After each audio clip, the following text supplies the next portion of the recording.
Stop getting hard stuck. Are you still stuck in a rank that you know you don't belong in, even though you feel like you're doing everything right? I hit iridescent on 3 different accounts in Season 4, and today I'm breaking down exactly how players get hard stuck in rank play, and how you can finally break through to go from this to this. Now get ready to take notes, because if you're serious about climbing the ranks in Season 5, this is where it begins. Now, I want to go over SR gains and losses, because this is where a lot of the frustration and confusion comes from. Your SR gains are going to depend on a bunch of different factors, including KD, win-loss ratio, score per minute, and a bunch of other hidden metrics like objective time, consistency, and more. But here's the thing. If you have a good KD, but you're not winning, your SR is going to tank. If you have 100 wins and 100 losses, that's telling the system you are exactly where you belong. Even if you're out-fragging everyone, matchmaking system isn't going to just reward you for the stats. It rewards SR on wins. The SR system is designed to reward players who help win games. Not just looking good on the scoreboard with 50 kills and 20 deaths. You need to win the game. And any mixture of having a decent KD and a good win-loss ratio will make sure you're not one of those hard-stuck players. And now, the most common question I get in my comment section and when I'm live: how do I get unhardstuck and rank up faster? I always drop more kills than my teammates and they're higher ranks than me. Yet when I win, I only get 30 SR, and when I lose 35 to 40 SR. And the first thing I always ask my viewers: are you solo queuing, or are you playing in a stack? And about 90% of the time, the answer is, I solo queue. Well, that is problem number 1. Solo queuing is by far the hardest way to play Black Ops 6 rank play. You have zero control over your teammates, you have no comms, you have no coordination, and it's just overall going to be inconsistent. So if you're solo queuing, understand this. You are playing ranked on hard mode, and playing a team does not make you a bad player. And all the people in top 250 didn't get there by solo queuing. They're partying up with other players around their skill level. In addition to everyone's just gun skill on the team, having comms is absolutely critical in winning any game that you have. If anything, you should get better by playing with a team. And it's not just about having a full 4-man stack and assuming you're going to win every single game after that. If you play together as a team, have comms, make sure everything's doing at least one thing right, you're going to start winning more games. So this is solution number 1. Find a squad to play with, and hopefully it's a consistent one. Now you might ask, Polo, how do I find this squad? Well, let's say you just got a dub with some teammates and you absolutely dominated the other team. After that game is over, ask the players on your team if they want to party up.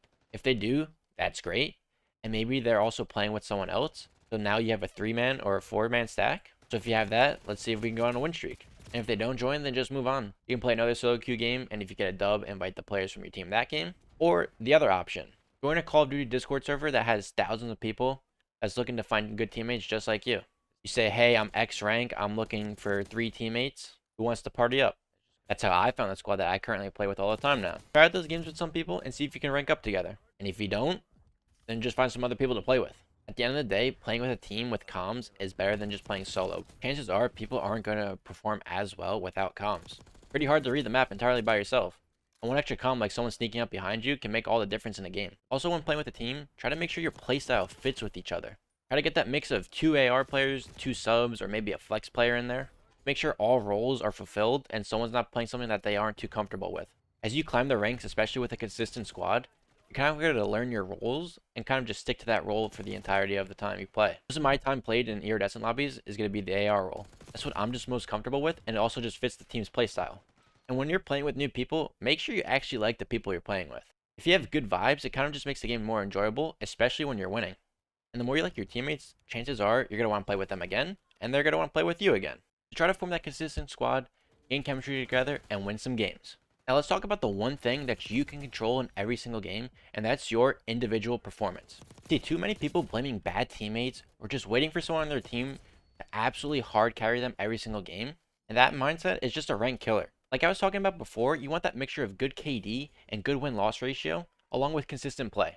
Those 3 things will lead to SR gains. And if you're not doing those 3 things, and you're just hoping that someone can carry you to the rank you want to go to, then do you really deserve that rank that you think you're supposed to be in? No one wants to be called out as that hard carry boosted player in their lobby. Part of the game and climbing through the ranks is improving over time. Now having a good team is going to be a part of that. And if someone's carrying you on your team, that's okay, but your individual performance has to be good as well. Over time, you gotta transition to that player who starts to carry their teams on a consistent basis. And that doesn't always mean top fragging either. It means you're consistently winning your ones, rotating early, holding spawns, playing trades, staying up in key moments, and overall just making plays that help your team win. And like I talked about before, the main goal here is winning games. So if you're being that consistent player who's doing all the little things right, you're gonna start winning games more, and overall the process of ranking up just becomes more fun. And don't wait for teammates to do the right thing. Do it yourself. And if you're playing that stack and you can't get to something right away, but you see your teammates kind of close to a person or an objective, tell them to go do it. If you're doing the little things right, and also communicating to your team, and they're communicating back to you, games should be a lot easier, and you should start winning more games and getting unhardstuck. Now, I just spent a lot of time talking about how having a good team is very important, but now I'm going to talk about your individual performance and how you can improve there. Number one, I'm going to bundle these together: minimap awareness and spawn knowledge. Your minimaps could be your best friend, whether you're in a solo queue or with a team. It's one of the most powerful tools in all of rank play, so you're really going to want to be looking at your minimap a lot. If you're solo queued, it gives you information like where your teammates are looking, so you can pick up something that your teammates aren't looking at. And even if you're stacked up with a team and your teammates don't communicate what they're looking at, you can just look at the minimap yourself and cover what's not being looked at. It'll obviously also give you information on enemies' positioning from when they shoot their guns, but also the minimap can help you with spawn knowledge. Let's say you start a game on Skyline Hardpoint and you spawn on piano side, you go to time and one of your teammates dies eventually, and they end up spawning on grass and P4 side. That should be a signal to you that there is someone on the side of the map where you spawn, that piano side. Doesn't mean that everyone on the other team is piano side. You should immediately look to back up, but it is something to note that there is an enemy lurking around your back lines. Looking at your minimap should also kind of be second nature to you. Obviously, you don't want to stare at it the entire game, but you'll see in my gameplays all the time, I'm kind of just looking up, looking at my minimap all the time, because I can also communicate to my teammates that hey, there's someone in this area. And if you're the person to spawn out, you'll see it in every single gameplay I play when I'm playing with the team. Hey guys, I spawned out.